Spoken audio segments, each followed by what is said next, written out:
मेगन बेखेवबाय मोनदांनो मिथिंगाखौ सिरि मोनबाय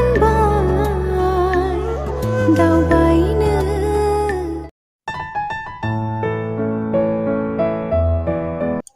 हेल' लोगोफोर, नोंथांमोनखौ आंनि चेनेलाव बरायबाय।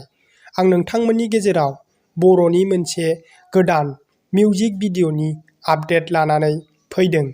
आं आसा खालामो नोंथांमोनहा आंनि दिनैनि आपडेटखौ मिथिनो थाखाय भिडिअ'खौ स्किप खालामाजासे जोबजासिम नायलांगोन। लोगोफोर, आंनि दिनैनि सेथि आपडेटआनो जादों DKB प्रडाक्शन बेनारनिफ्राय गोदानै दिहुनजानाय मिउजिक भिडिअ'। बे मिउजिक भिडिअ'नि टाइटेलानो जादों मेगन बेखेवबाय। बे मिउजिक भिडिअ'खौ बिथांमोनहा बावैसो सिगाङाव रिलिज खालामना होबाय। बे मिउजिक भिडिअ'आव गाहायै फाव खालामदों दीपक बसुमतारी आरो प्रीति बर'। बर'नि बे गोदानै ओंखारनाय मिउजिक भिडिअ'नि मेथाइखौ रोजाबदों कैलाश बर' आरो उषा रानी ब्रह्म। लोगोफोर, बिथांमोननि बे गोदानै ओंखारनाय मिउजिक भिडिअ'आ थारैनो बाख्नायजाथाव नायबाय थाथाव मिउजिक भिडिअ' लानानै फैदों।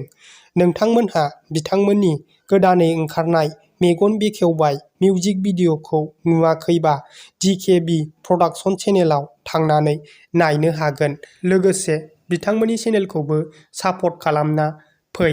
बिथांमोननि चेनेलनि लिंकखौ आंनि चेनेलनि डिसक्रिपशनाव होनानै दोनदों, नोंथांमोनहा थांना नायनो हागोन। आंनि दिनैनि आपडेटआ बेखिनियानोमोन। नोंथांमोनहा आंनि चेनेलाव गोदानै फैदोंबा अन्नानै चेनेलखौ साबस्क्राइब खालामना ला। लोगोसे खाथिनि बेल आइकनखौबो अलाव थुनानै हो। आं नोंथांमोननि गेजेराव बेबायदिनो मिथियैखौ मिथिहोनो गोदान बर'नि आपडेट लानानै फैबाय थागोन।